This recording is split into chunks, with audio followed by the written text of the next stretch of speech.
right at this exact moment, while you breathe and listen to the sound of my voice, a silent, brutal, and uninterrupted war is taking place all around you. Not a war you see on the news, not an armed conflict on the streets of a metropolis. It is a battle fought in a dimension that your eyes of flesh are not permitted to see. Daily, millions of people open their Bibles to Psalm 91 before going to sleep. They recite it and hang it in wooden frames in their living rooms, as if it were just a beautiful and harmless ancient poem, a paper amulet. But the ancient warriors of Israel, the prophets who walked barefoot on the scorching sand, they knew the truth. Psalm 91 is not a poem. It is a military survival manual. It is the most advanced tactical map of the spiritual realm ever revealed to humanity. Every word there was written with the blood of those who knew terror up close. In the next few minutes, we are going to tear the veil of reality. We are going to tear the veil of reality. We will deconstruct, verse by verse, the hidden mystery in this ancient prayer. You will understand once and for all why fear has paralyzed your life, why anxiety dominates your late nights, and most importantly, how to definitively access the impenetrable secret place of the Almighty. Turn off all distractions right now. Close the door to your room if you must. What you are about to hear from this moment on has the absolute power to armor your mind and your home forever. For your soul to understand the devastating weight of this spiritual weapon, you must first feel the sand beneath your feet. Imagine the Middle Eastern desert thousands of years ago, a cruel and indifferent wasteland where the sun punishes the skin during the day like liquid fire, and the cold cuts through the bones at night like blades of ice. It was exactly in this setting of imminent death, of thirst and of dread, that Psalm 91 was forged. The oldest Jewish tradition, the great rabbis of antiquity, attribute the authorship of these words to a single man, Moses. Try to conceive the psychological burden of this leader. He was the man who led an entire people, thousands of families, for 4 decades through an inhospitable desert. They walked surrounded by venomous vipers hidden in the sand, swarms of scorpions, inexplicable diseases, and brutal enemy nations that hunted them in the shadows. For 40 years, they had no stone walls to hide behind. They had no wooden roofs. They had no castles or fortresses. They slept in thin fabric tents, vulnerable to any attack, to any sandstorm. The vulnerability was absolute. Fear was the daily bread of that people. And it is exactly at this extreme breaking point, when you lose all your earthly securities, when your money cannot save you, when the walls of your home seem to offer no protection, that the spiritual realm reveals itself in its magnitude. Moses did not write these words sitting in the comfort of an Egyptian palace. He wrote them with calloused hands, staring into the vastness of the abyss, understanding that, without a direct and supernatural intervention from heaven, no one in those tents would survive until the next morning.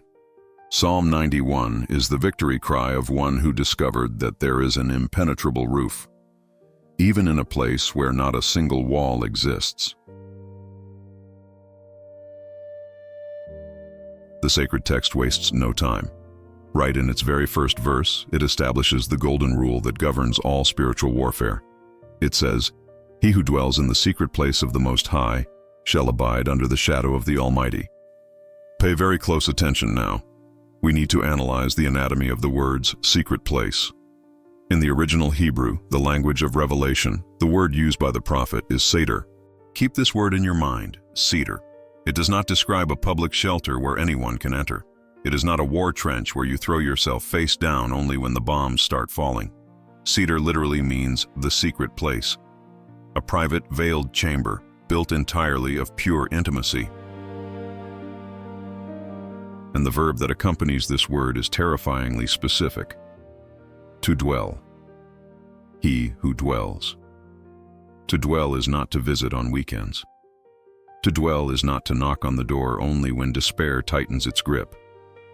The great and tragic mistake of modern humanity, the mistake that leaves people vulnerable to spiritual attacks, is treating the presence of the Creator as if it were an emergency room, We spend weeks, months, ignoring the spiritual world, and we only scream for help when a financial storm tears off our roof, or when illness knocks on the door of someone we love. But the promise of spiritual immunity in this psalm is not for visitors. It is exclusive to those who have permanent residence in the Spirit. When a panic attack tries to invade your chest, understand this. Psalm 91 never promised that the storm would not come. It never said the wind would not blow hard.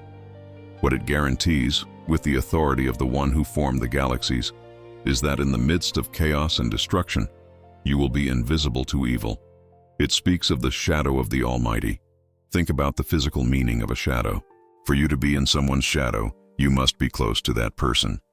The shadow is undeniable evidence of proximity. The enemy, with all his fury, simply cannot touch, cannot steal, and cannot destroy what he cannot even see. Inside the cedar, you become a ghost to hell. However, the danger that surrounds us is not made only of brute force or direct attacks. The psalmist warns us in verse 3 about something much more sophisticated and lethal. He declares, "Surely he shall deliver you from the snare of the fowler and from the perilous pestilence." To understand the depth of this deliverance, you must understand the mind of the hunter. Who is the fowler? The fowler is the yakush in Hebrew. A hunter of small birds does not use giant swords. He makes no noise. He does not charge forward screaming. Quite the opposite. He wears camouflage. He studies the flight, the landing, and the daily behavior of his prey. He discovers what that bird hungers for the most, and then, in absolute silence, he prepares the rope. He prepares the perfect bait. Pay very close attention, because this is where the battle is taking place in your life today. In the invisible spiritual realm, the greatest and most devastating traps never come with horns and fire. Evil does not present itself as something frightening at first. It comes wrapped in what your carnal heart desires the most. The fowler's snare is that financial deal that seemed too good to be true, but whose goal was to destroy your integrity. It is that friendship or that relationship that started by flattering your ego, fulfilling your emotional needs, but gradually drained your energy, your faith, and your peace. The snare is that repetitive thought of inferiority and failure, planted in your mind in the dead of night, which you tragically accept as absolute truth. That is the snare, the invisible trap, the seduction to ruin. But the promise engraved in this text is one of violent rupture. He shall deliver you. The overwhelming beauty of this text is that God, in his omniscience, knows that because of our human nature, sometimes we will take the bait. We will be deceived. We will take a false step in the forest. But the promise is that even when the rope closes tight around your feet, even when the enemy thinks he has captured you and your ruin seems imminent, the hand of the Most High will descend from the heavens. He breaks the mechanism, he tears the net, and with the force of a hurricane, he returns you to the skies to fly once again. Once you are freed from the hidden traps, you begin to see that the war does not cease. It merely changes its schedule and its tactics.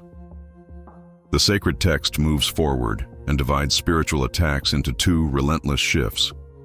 You shall not be afraid of the terror by night, nor of the arrow that flies by day. Think about the terror of the night. It is not just a bad nightmare that disappears when you turn on the light. The terror of the night is a psychological entity. It is that paralyzing anxiety that hits you hard at 3 in the morning. It is when your entire house is in absolute silence, everyone is sleeping, but your mind is screaming in despair. It is severe insomnia, provoked by the fear of your financial future, by the fear of losing a child, by the fear of failing. The dark spiritual realm gains strength in the shadows of our solitude. They whisper to the exhausted mind. But by day, under the sunlight, the attack drastically changes shape. It is no longer an invisible terror. It is the arrow, the projectile. The arrow that flies by day is swift, it is sharp, it is public, and it pierces without warning. The arrow can be the betrayal of someone you trusted in your workplace. It can be a terrifying medical diagnosis that the doctor unexpectedly hands you on a Tuesday afternoon. It can be a slander cruelly spread with the sole purpose of destroying your public reputation in seconds. The sun is shining, people are out on the streets, but your soul has just been hit by a lethal shot. Listen very closely now. The psalmist does not have the naivety to say that the arrow will not fly in your direction. It will. We live in a corrupted world. The text also does not promise that the night will never be dark or lonely. It will be. What the psalmist guarantees us, his great promise of protection, is total psychological immunity against these attacks.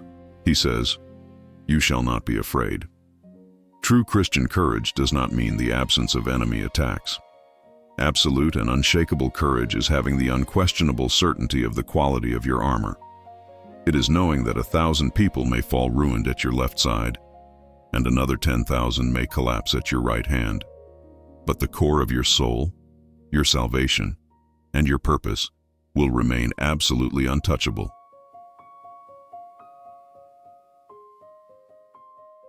And to ensure that this immunity is not just a comforting idea, but a physical and tangible reality, the Lord of hosts summons his elite guard. Verse 11 shakes the foundations of the earth by stating, "For he shall give his angels charge over you, to keep you in all your ways." Wipe from your mind, right now, all those Renaissance or childish images of little angels playing small harps while sitting on cotton clouds. That is a distortion. In the original biblical text, in the vision of the ancient prophets, angels are the heavy infantry of the universe. They are soldiers of the highest rank, entities of colossal stature, made of consuming fire and unapproachable light. Angels are brutal celestial warriors who have enough power to shut the mouths of starving lions, to shatter the swords of entire empires, and to destroy armies of tens of thousands of men in the dead of a single night. And the sacred text reveals something unimaginable: the creator of the vast cosmos, the being who sustains the stars by name. He stopped everything he was doing to give an express order to these generals of fire, and the order included your name. He commanded them to guard your steps. In their hands they shall bear you up, lest you dash your foot against a stone. Do you know what this means in the practical reality of your life? It means that there have been colossal deliverances in your history that you never even saw, and for which you never gave thanks. There were highway accidents that didn't happen by a fraction of a second. There were business deals that went wrong and doors that were brutally shut, leaving you frustrated and in tears, without you knowing that right behind that door, hell was waiting to destroy your family. The invisible host does not ask for applause. They act in the silence of the night. They cross swords with dark entities behind the scenes of your history, clearing the path of your destiny every single day, while you simply breathe and sleep. And then, after all this graphic description of war, in the last 3 verses, the sacred text undergoes a monumental twist that changes the entire human perspective. Suddenly, the man stops speaking. The prophet lowers his face and falls silent. The entire universe seems to hold its breath in the void, and God himself, El Shaddai, takes the floor in the first person. Listen to what he says about you. Because he has set his love upon me, therefore I will deliver him. I will set him on high, because he has known my name. The voice of eternity echoes through the ages and reaches the headphones you are wearing right now. And pay attention to the supreme detail of divine grace and mercy. The condition established by God to pour out all this protection. The condition to have the celestial army standing guard at the door of your house is not that you must be a flawless human being. It is not that you have never fallen into temptation. It is not impeccable moralism. The only requirement, the only condition to access all this, is genuine intimacy. He says, because he has known my name. It is to love God sincerely, even with your broken humanity. When you cultivate this intimacy, when you know the name that is above every name, and you call upon him from the depths of your darkest cave, he always answers. His final promise is, I will be with him in trouble. God did not promise to take you immediately out of the fiery furnace. He promised that He will come down and enter the furnace to walk alongside you until the fire loses its power to burn your skin. Because the true spiritual strength of a human being does not lie in the arrogance of never feeling fear in the face of danger, but in the infinite wisdom of knowing exactly under whose majestic wings to hide when terror knocks at the door. If your spirit resonated with these words, and if your soul has reached the final minutes of this revelation, know that in the spiritual realm, there are no coincidences. This message traveled through time and space to find you today, with a clear purpose, to restore the sanity of your mind and raise a wall of fire around your home. We at Voices of the Desert are committed to bringing the depth of the scriptures to light. Do not break this powerful chain of wisdom and protection. Subscribe now to our channel so we can continue unraveling the greatest mysteries of faith together. Leave your like to seal your presence here, and before you close this screen, I ask that you remember one person, just one person, who might be walking through a dark desert and facing storms that no one sees. Share this revelation with them. Be the answer to prayer that someone has been desperately waiting for. May the impenetrable peace of the secret place of the Most High be your definitive dwelling from today onward. Until our next revelation.